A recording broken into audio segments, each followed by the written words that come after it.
Well, we're here to learn, not to change the classroom. So, what do I learn from my dad's reaction when I was a young man, protecting, as I saw it, Mum, whom, from my point of view, he had been shouting at, and she was trying to recover from a severe operation in bed, unable to move, leave the room. And of course I could do nothing about it but shout at him in the street in the hope that he doesn't risk doing this again. I mean, a very poorly thought out strategy, you might think. Lack of thought at all, really. Knee-jerk reaction. After all, how could you live in the same house as this man as you've just defamed to the world, so to speak?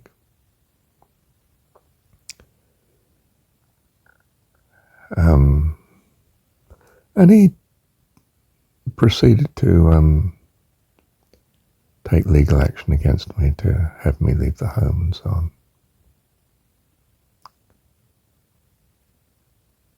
I mean, a disastrous family situation, this. But in a sense, how understandable. He, as the householder, can't live with his son. So he has to get rid of his son.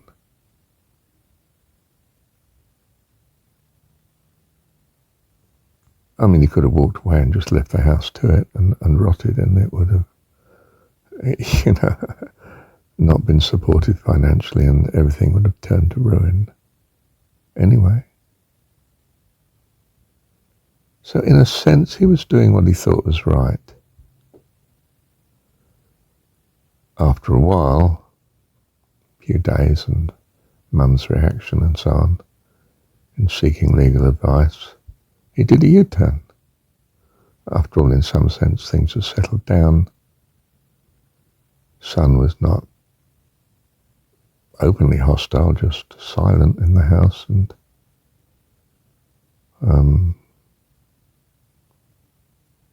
thought he could meet his wife's demands, my mum, and not take police action against me, and so on. But of course, things were in motion then, and Mum proceeded to pack things up and leave, and basically dissolve the marriage, seek a divorce.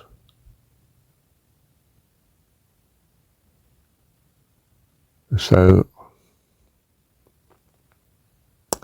in a sense, his knee-jerk reaction brought catastrophe, in the sense that it couldn't be reversed, apparently.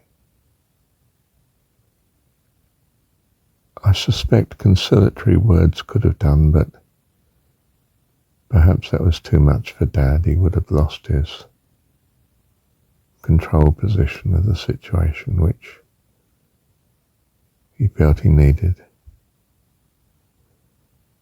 So things just went from bad to worse.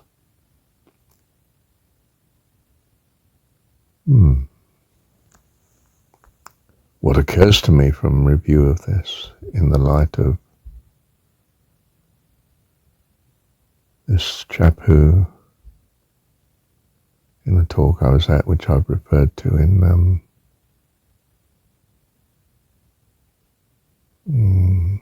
the recording referenced here in the title, throws out religion because God, if you like, from one point of view at least, destroys the whole world but 8 people because it's not going the way he values. The Noah flood. Well, I'm not sure of myself here, but I'm almost with the fundamentalists that, well, God's right. He's right in the reality that he is living in, which is knowing what eternity in heaven is, compared to living otherwise, as indeed you get the opportunity on earth to experience. And you need to know as a child that, well, being right with God is more important than doing what you think is right.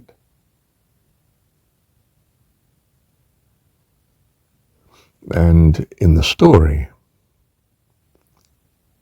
the Canaanites deliberately follow what is not right and reap the whirlwind accordingly.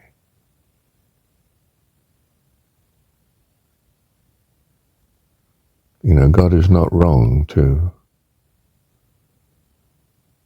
have invented the whirlwind that would destroy them, because it only takes them from the transitory for the sake of the eternal. If there is this bigger picture that we understand is the case with God, that there's the possibility of life eternal, but you have to come to terms with what life eternal requires as regards values, or you have values that are inconsistent with life eternal, and you will destroy yourself. And you need to know the awfulness, perhaps, of destruction, destroying yourself.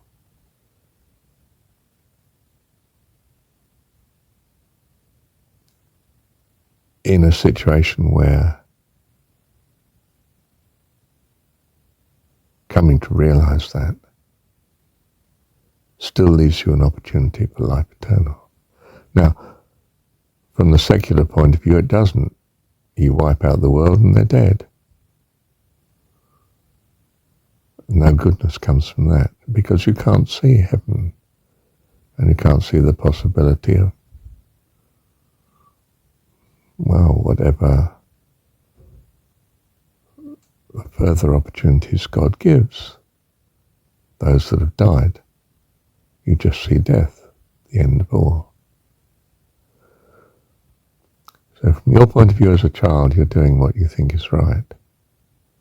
And from his point of view as God, he's doing what he thinks is right. And if in some sense you could stand back from this and say, whom therefore shall I choose? Which way shall I choose? Well, you would say obedience to God, wouldn't you?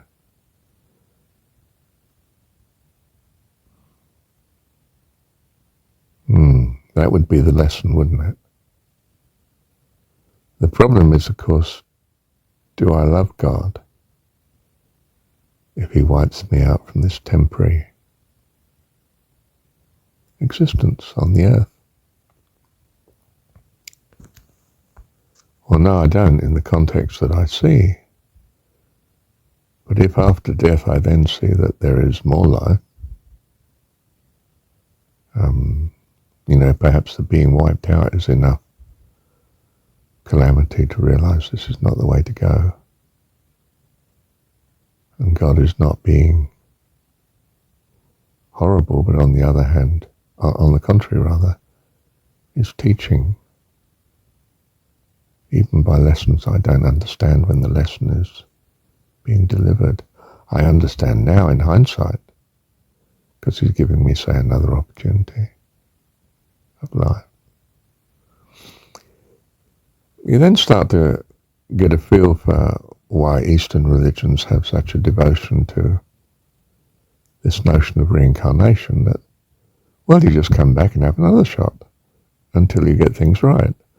And you learn more lessons that steer you round to coming round to God's point of view on what values need to be. And then this tyrannical God is not seen in such a bad light at all, of course, but is in a fix in some sense, in that your hardship in the temporal seems to be necessary at times to get you to the eternal and all the blessings thereof.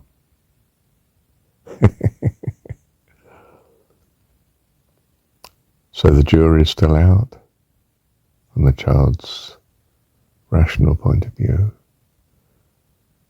because of course he doesn't know if God is and is accordingly. So he learns as if at times God isn't. And he finds that hell awful. Well, until he gets through, say, to the next life. But he doesn't know that's coming. He just hopes. It's a world of uncertainty, you see. And if he did know, then the bad wouldn't be so bad. But then the lesson wouldn't be effective. Well, as effective anyway. Don't know. Perhaps it's still pretty effective. One doesn't like being killed, especially in pain and agony, of course, in wars and so on, or floods in this case.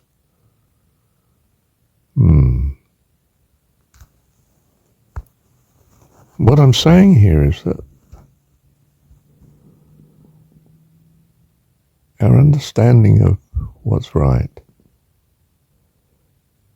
is greatly limited by our inability to understand. And that's exactly perhaps what God is addressing in the trials and difficulties that we come across in our childhood on this planet. By which I mean the whole of our life on this planet is childhood compared to understanding heaven and having its values truly in our being, that we may be there. If we don't have those values, we would destroy it by being there and must be denied.